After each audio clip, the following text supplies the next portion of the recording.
Hi everybody, this is the Baseball Hut, the amazing, spectacular, terrific, the great one, the People's Champion. Your host, the Hut, welcome back to the Baseball Hut, and hopefully you like this video. And hit that subscribe button. I have some unfortunate news. I wasn't able to watch the spring training game today. I was hoping to see a replay, but they put stupid women's basketball on. Couldn't care less about women's basketball, let alone UConn on SNY for the millionth time. I guess they were on. But I wasn't able to watch Brand Sprout. But a couple of headlines for today. Big headline was that Nick Magical, the Mets' backup infielder, I know, he's going to miss the season.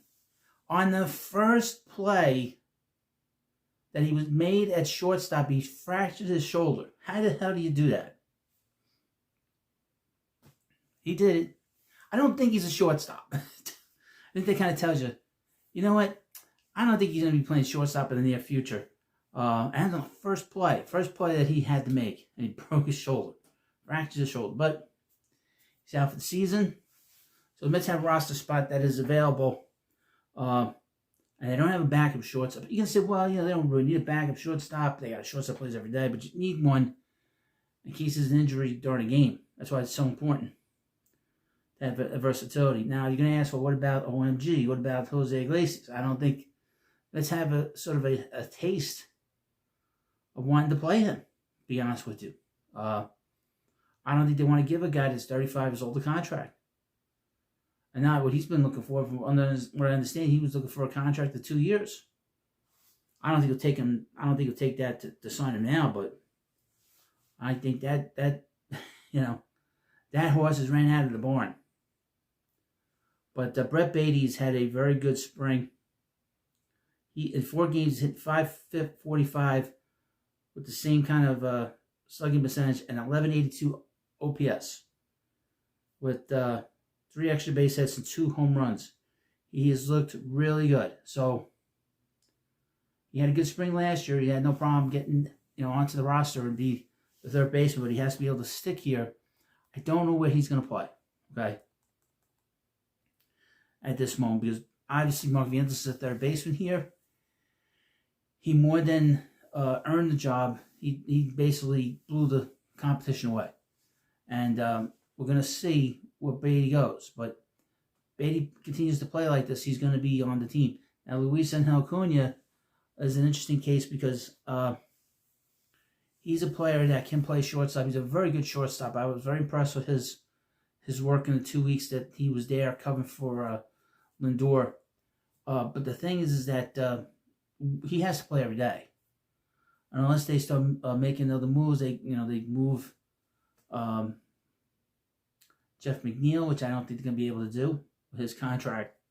I would think that he's probably, I don't know what they're going to do, to be honest with you. Now, he's 1 for 7 in the spring. So, but, it's only a few games.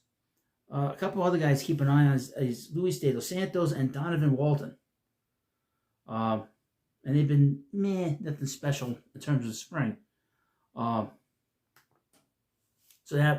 that's an issue, obviously. Now, I was not able to see the game today, like I said. I did not get a chance to see Brand Sprout. Let me read you just from SI. The Mets, exciting right hand, took the mound on Friday and impressed many with his filthy stuff. Throws very hard. I saw some highlights. He throws very hard. His fastball has some energy to it. So has some giddy up, you know what I mean? Giddy up. And of course, the Mets had the main part of their lineup up today with Brandon Nimmo playing his first game and Francisco Lindor in the game. The polar bear there, and of course, some guy named Juan Soto. I guess he hit a home run in the game, I guess. But the big thing was seeing Sprout out there.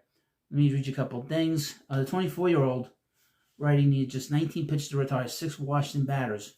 And he finished the day with a strike at a fellow prospect, Robert Hassel III. He's got a chance to be really good. How good? We're going to find out. Now, again, like I said in previous videos, he played college for 4 years. So his pitch count and his innings limit is much higher than it would be for other players that were drafted after 3 years, just due to the fact that he has more of that workload as a base. And I would expect that he'll probably look to pitch 150 innings this year. So he has a shot, really, quite frankly, has a very good shot to be with the club sometime during the season. What they're going to do with him, when he's going to get here, is a good question. A lot of it's going to depend on how he develops in AAA. Because he pitched real well in AA, but he's a bit of a struggle in AAA last year, adjusting to the ABS and all this other stuff that they have, all this testing that they do in the minor leagues. Now, there were names that popped up, I guess, in this article that was in this paywall from the New York Post. John Amen, a.k.a. the Boris Whisperer. He's the scout Boris Whisperer. Or maybe Boris basically whispers, hey, this is what's going to happen with this guy.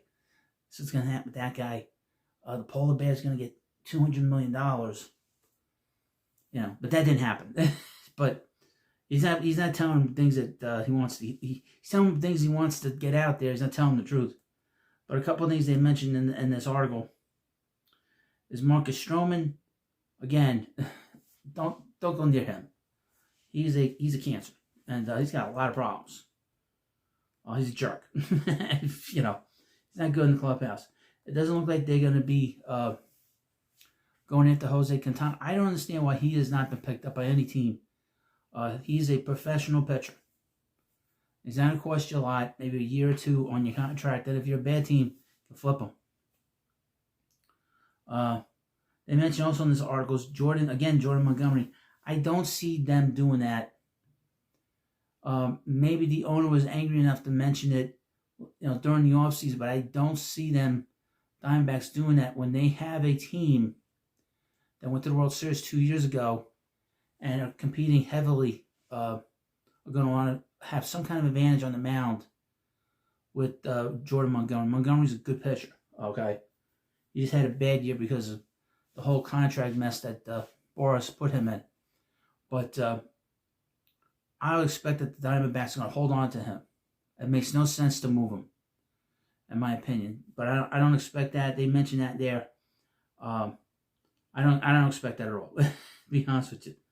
But just some of the things I'm going through as we get close to the season. Like I said in the previous video, I don't expect the Mets to make any moves. I'm just trying to give you guys updates on what's going on. If you're not on here, if you're not on X, which is mostly where I get my information from now. And I haven't seen anything regarding the Mets with when it comes to the situation with the pitching staff. I think they're going to go with what they got right now, and hopefully they, it works out. Well, you let me know what you think about this video, and of course, please subscribe to Baseball Hut. Again, we have memberships here. The money that comes from members goes into getting a new computer, so I can stop doing videos with the phone. And if you send me super thanks during these videos, I give you a shout out. I talk up to you and about you in the behind the scenes. No, I mean, on the video, and of course, I really get my great gratitude towards it, because that also goes to the computer. So, thank you for watching this video, and of course, I'll see you later.